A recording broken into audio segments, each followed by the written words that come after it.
E aí pessoal, tudo bem com vocês? Bom, meu nome é Lucas, sou farmacêutico e criador aqui do canal iPharmacist e da página do Instagram. Antes da gente dar início então ao nosso primeiro vídeo, convido você que não é inscrito a se inscrever aqui no canal e a seguir a página lá no Instagram também para poder acompanhar aí as informações relacionadas à saúde e também as informações aí relacionadas aos próximos vídeos que eu vou estar tentando passar aí toda semana para vocês, certo? Então vamos dar início ao canal iPharmacist.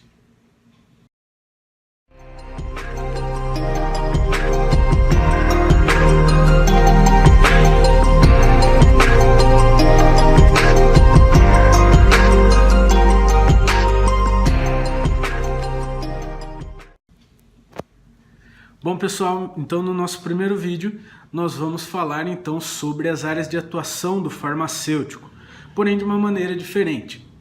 Muito provavelmente você já deve ter ouvido falar que o farmacêutico ele atua então na farmácia, na drogaria, na área de toxicologia, docência, indústria. Essas áreas são as mais comuns em que o farmacêutico pode atuar. Porém o intuito do vídeo hoje é mostrar para vocês algumas áreas em que o farmacêutico pode atuar e que provavelmente você não deve ter ouvido falar sobre, certo? Relacionado às especialidades farmacêuticas, essas especialidades constam na resolução número 572 de 2013. Ao todo, o farmacêutico possui 135 especialidades onde ele pode atuar. Eu vou deixar o link aqui na descrição dessa resolução que está lá no site do CFF, do Conselho Federal de Farmácia. Lá consta todas as 135 especialidades. Claro que se fosse fazer um vídeo sobre isso, dariam horas e horas e ainda eu não conseguiria terminar, certo? Então eu coloquei algumas aí que eu achei interessantes, né, para mostrar para vocês aí, certo? A primeira delas é a farmácia clínica em pediatria. Muito provavelmente você já ouviu falar da farmácia clínica, que consta lá na resolução número 585 de 2013. Porém, dentro da farmácia clínica, nós temos diversas áreas de atuação do farmacêutico clínico. E uma delas é a pediatria.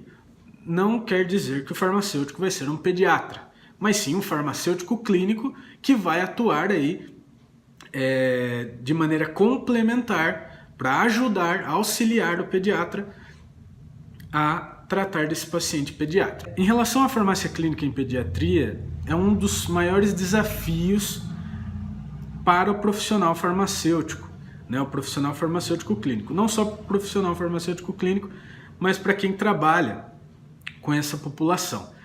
Devido à escassez de estudos sobre a utilização de medicamentos por essa população.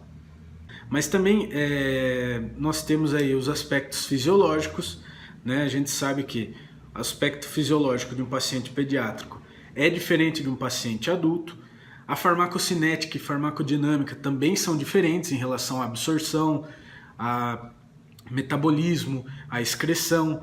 A dose também é diferente, né? No paciente pediátrico, a dose efetiva ela fica muito próxima de uma dose tóxica ou até mesmo de uma dose letal. Então o profissional que vai cuidar desse paciente, ele tem que estar habilitado, ele tem que ter um conhecimento maior sobre esse tipo de situação.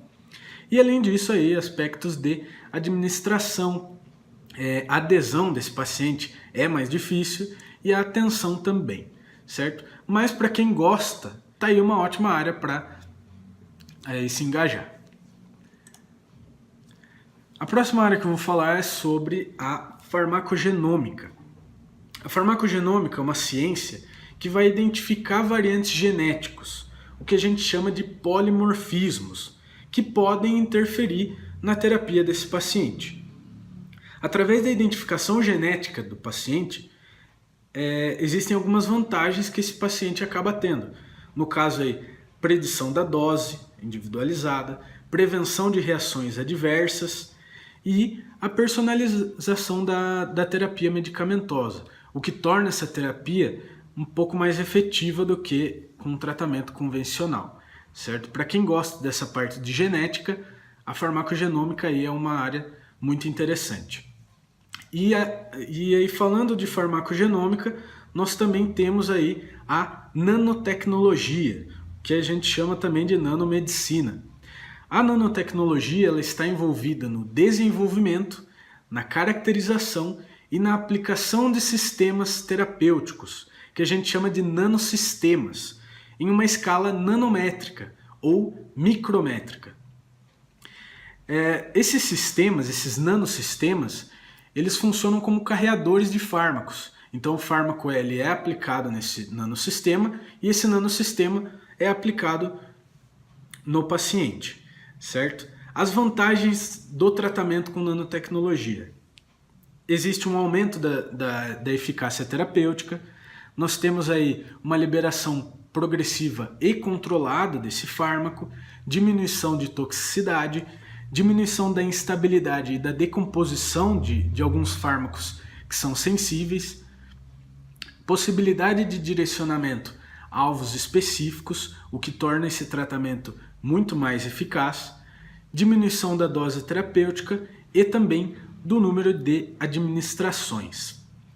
A principal desvantagem do uso da nanotecnologia é em relação ao elevado custo para obter esses nanosistemas, em relação a você obter formas farmacêuticas convencionais.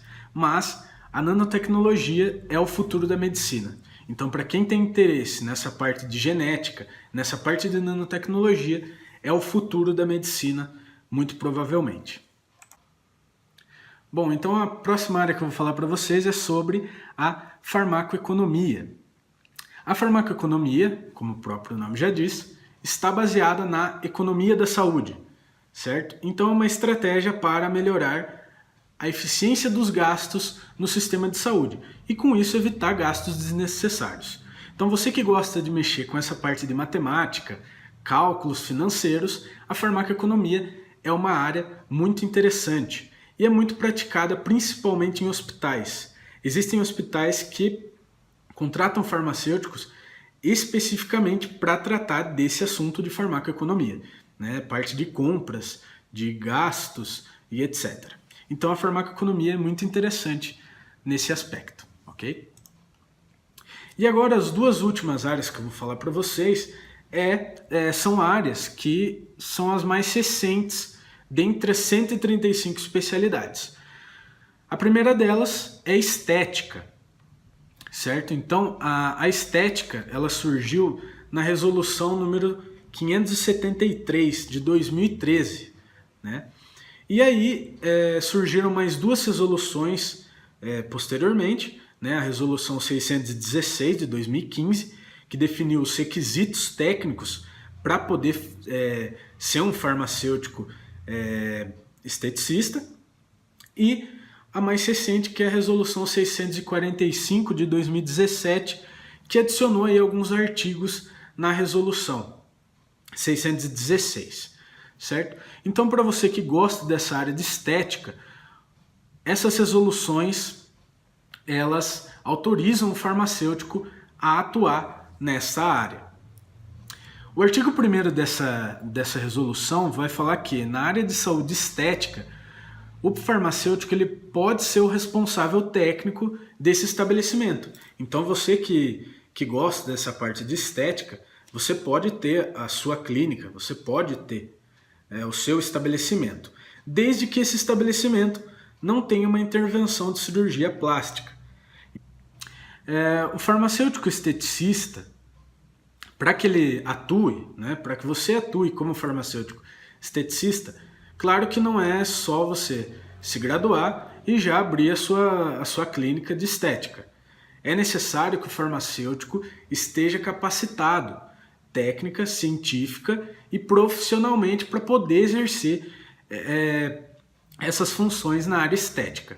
Mas é uma área que está em constante crescimento e o número de clínicas estéticas tem aumentado cada vez mais. Então, para você que gosta dessa área, a estética é a área ideal para você. E por último, então, a especialidade mais recente em que o farmacêutico pode atuar, que é a vacinação, né? A vacinação ela consta na Resolução 654 de 22 de fevereiro de 2018. Então é a resolução mais recente que a gente tem. É claro que para você fazer a vacinação, também não é só você chegar no porão da sua farmácia e já ir aplicando vacina em todo mundo que vai lá. É necessário nessa resolução consta aí algumas condições em que a farmácia deve estar para poder exercer essa função, e o farmacêutico também, para prestar esse serviço, deve estar apto.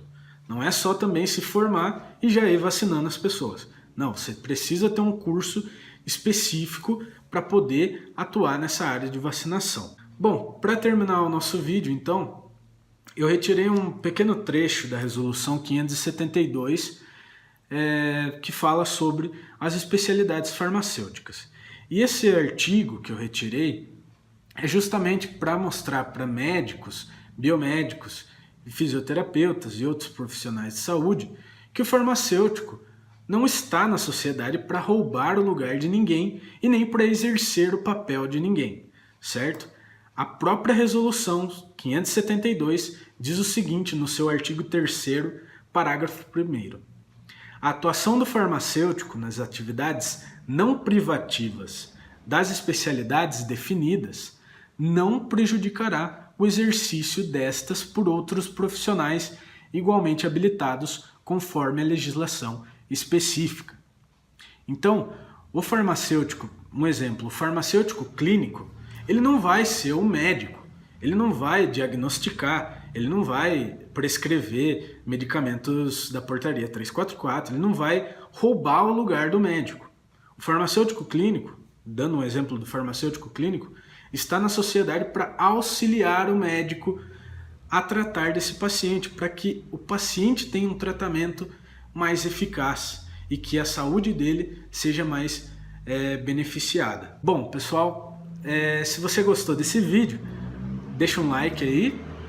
E se você não gostou, por favor, deixa aí um comentário aí com alguma sugestão, né? Qualquer crítica construtiva é muito bem-vinda aqui, até porque é a primeira vez que eu estou gravando pro YouTube, ok? Bom, então a gente se vê então no próximo vídeo, então, pessoal. Muito obrigado, tchau, tchau.